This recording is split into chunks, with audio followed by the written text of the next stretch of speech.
of you. Welcome back to English class. Students, today we are going to revise lesson 4 from your New Pathways book. Okay, already we completed revising poem 1 and lesson 3 for English 1 and lesson 6, 7 and 8 for English 2. So in the next class we can revise lesson 9 and 10 from your grammar book. Today we are going to revise only lesson 4 from your New Pathways book. Okay, so I want you to get ready with your English New Pathways book as well your English note. Okay, first of all we are going to read the story of lesson 7.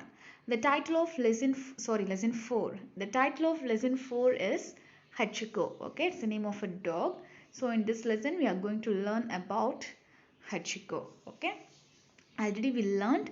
Today just we are going to read this story once and then we can move on to the book back exercises as well the notes. Okay, come on, all of you, take your note and book. If you are ready, let's get started.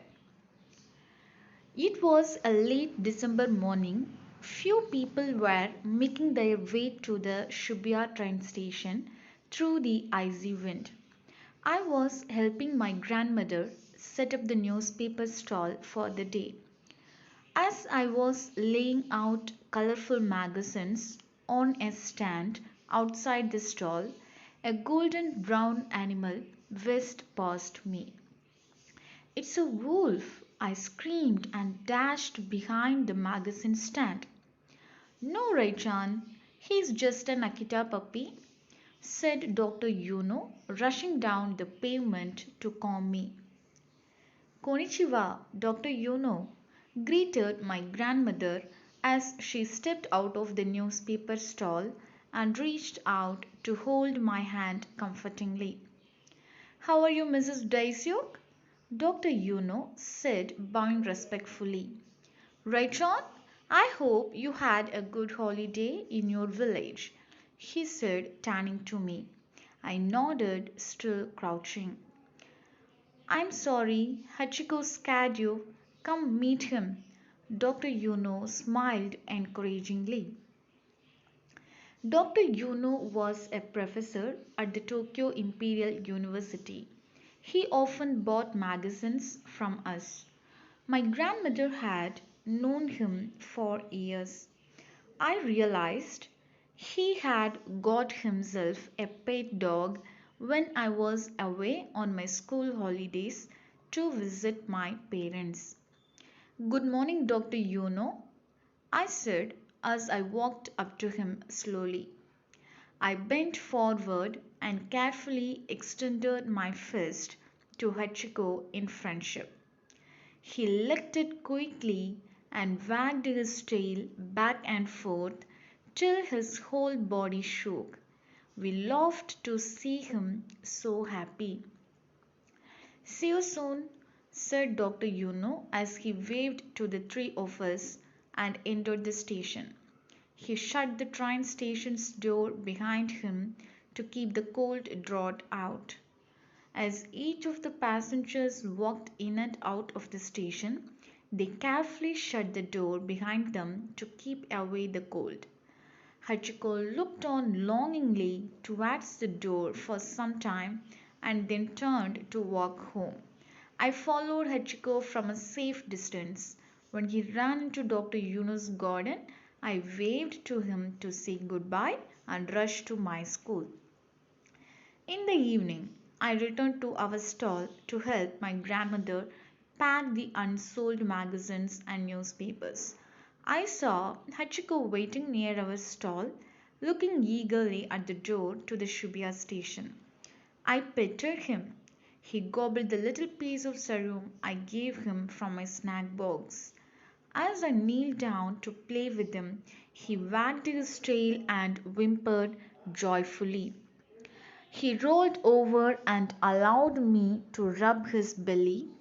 Through his play, however, Hachiko often paused to look at the station's door. With his small eyes, erect ears, and large curled tail held over his body, he would stand in attention to check if Dr. Yuno was back. When Dr. Yuno walked out of the door, waving to Hachiko, he yelped and shook with joy to see the professor. As soon as Dr. Yuno stepped onto the pavement, he jumped up, placing his forepaws on the professor's thighs. Dr. Yuno hugged his pet eagerly as he nodded to me. He spoke loving words to Hachiko as they made their way home.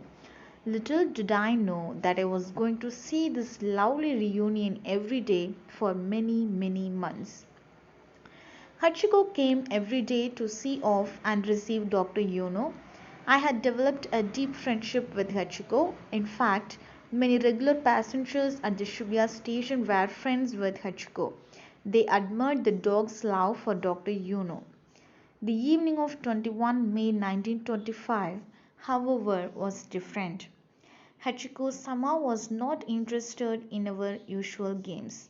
When the time for Dr. Yuno's return got closer, Hachiko stood up alertly, staring at the door. The door opened and shut several times that evening as people walked in and out of the station. But Dr. Yuno did not walk out. I knelt beside Hachiko, hugging him as we waited together. A light drizzle stuttered as it began to get dark. "Right, John, it's time to go home," said my grandmother, lowering the shutters of our newspaper stall. "But Sobo, Dr. Yuno is not back from his walk yet," I said worriedly as I let my arm sink into Hachiko's warm coat. "He is probably held up with work, right, John?" she said as she shivered a little in the late evening breeze and rain. I could not let my old grandmother walk alone the long distance to our home. As we walked home, we hoped Dr. Yuno would return soon. I thought of Hachiko's eager face often that night. Next day in the morning, I found Hachiko sitting where I had left him the previous night. "Sobo, looks like Hachiko hasn't gone home at all," I told my grandmother and ran ahead to hug Hachiko. He wagged his tail weakly, his coat was wet, his pleading eyes looked from me to the station door. Sobo poured out some warm milk from her flask and offered it to Hachiko. He licked it gratefully. "Thank you, Mrs. Daisuk," said an elderly man as he walked up to us from where he had been waiting. "I am Mr. Kobayashi, Dr. Yuno's gardener. The professor has often spoke to me about you and your lovely granddaughter. I am sorry to say Dr. Yuno passed away suddenly at work yesterday." Sobo and I were shocked to hear this news. "I have been trying to take Hachiko home since midnight," he said softly. We helped Mr. Kobayashi take Hachiko home, but in the evening Hachiko was back, his brown eyes intently fixed at the station's entrance door. He licked my palm and accepted the sorrow, but he did not roll over or jump any more. Through rain or snow, Hachiko always waited at the edge of the pavement near our newspaper stall for Dr. Yuno. He waited every evening till the last train pulled out of the station. Then he would walk away slowly into the night. He waited this way till his last breath almost 10 years later. At the busy Shibuya station, to this day, you can see the bronze statue of Hachiko eagerly waiting for Dr. Yuno. The place near the statue is a happy meeting point for families and friends, just as Hachiko would have liked. So that's the story of Hachiko. Now come on, let's read the book back exercises. Come to page number 52. So the first one is use the synonyms given in the box below to complete the sentences. So you all knew what is meant by synonyms, which means meanings, okay? The same different words with the same meaning. That's called synonyms. So we have some words in the box. We have to choose the right word for the word in the sentence. First one, he is a well-mannered dog. Yes, he is very well behaved. So the meaning of well-mannered is well behaved. Number two, My mother has packed some delicious sandwiches. Oh, really? My father and I made some tasty sandwiches too. So, delicious meaning tasty. Third, are you scared of insects? Not much. I'm a little afraid of spiders. Scared meaning afraid. The people in this town are very rich. You are right, they are quite wealthy. So, rich meaning wealthy. It is a lovely day. Yes, it is a beautiful day. Lovely meaning beautiful. Now come to next page, adjectives, degrees of comparison.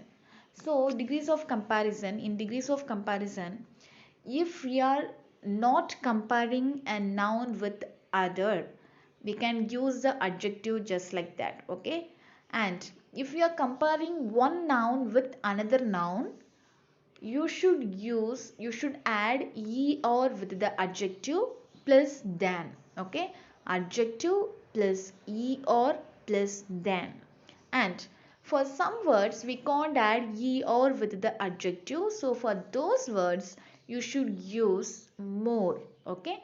More plus adjective plus than, okay? For example, intelligent. So for intelligent we can't add in or, like as intelligenter, it's a wrong one, okay? So instead of that you can use more intelligent than, okay? Now if you are comparing one noun with more than one noun, okay, if you are comparing one with more than one, you should use you should add est with the adjective, the plus adjective plus est. And if you can't add est with the adjective, you should use the word most, okay? The plus most plus adjective. So just keep those things in your mind. So the underlined words are very important. If you are clear with this concept, you can do the exercises, okay? Now come to the next page. Read the following set of sentences. In each set, the adjectives underline the first sentence. So, I'm just going to read this. Listen to me. Basketballs are small. I'm going to explain only the first one. See, look at the first one. Basketballs are small. They just said we are not comparing basketballs with any other, okay? We are simply saying basketballs are small. So, we just write the adjective small. Look at the second one. Cricket balls are dash than basketball. So we are comparing cricket balls with basketballs. So we should use the word than, and also you have to add or with the adjective. Here the adjective is small, okay? So smaller. Cricket balls are smaller than basketballs. Now golf balls or the dash. So here the word the is there. So among all the balls, golf balls are the smallest. Okay, that's what here we are. Here the sentence is golf balls are the smallest among all the balls. Which is the smallest ball? Golf balls. Okay, that's why here we used the word the, as well we added est with the adjective. Golf balls are the smallest. Okay, same like that you have to follow the remaining. Number 2, this silver ring is expensive. This gold ring is more expensive than this silver ring. This platinum ring is the most expensive. Palm trees are tall. Pine trees are usually taller than palm trees. Redwood trees are known to be the tallest. Number 4. The tiger is a big animal. The rhinoceros is bigger than the tiger. The elephant is the biggest of all three animals. Okay, that's all. Now come on, take your English note. Let's revise the notes. Okay, first one is synonyms. Whisked meaning moved very quickly. Wagged meaning shake. Whimpered meaning cry. Alert meaning aware. Drizzle meaning light rain. Now antonyms. Comfort opposite grief. Encourage opposite discourage. Happy opposite sad. cold opposite hot, soft opposite hard. Now principal parts of verb: present tense, past participle, verb form. Okay, buy, bought, know, knew, known, give, gave, given, see, saw, seen, hold, held. Frame sentence: screamed. She opened her mouth and screamed. Eagerly. Everyone is eagerly looking forward to the monsoon. Now answer the following questions. Question number 1. Where is Mrs. Daisyuk's newspaper stall? Mrs. Daisyuk's stall is at the Shibuya train station. Number 2. Why did Raichon get scared? Raichon got scared because a golden brown animal whisked past her. Number 3. Why do you think Raichon was surprised to see Hachiko's behavior? Raichon was surprised to see Hachiko's behavior because she had not expected to see such deep love between a pet dog and a human being, between him and Dr. Yuno. Okay, so that's all. We completely revised everything. So now it's your turn to thorough the portion. Okay, prepare well for the exam. Whatever things we revised, so learn it properly. And we can revise English to lesson 9 and 10 in the next class. Okay, so that's all. Until we meet again, take care. Bye bye. Thank you.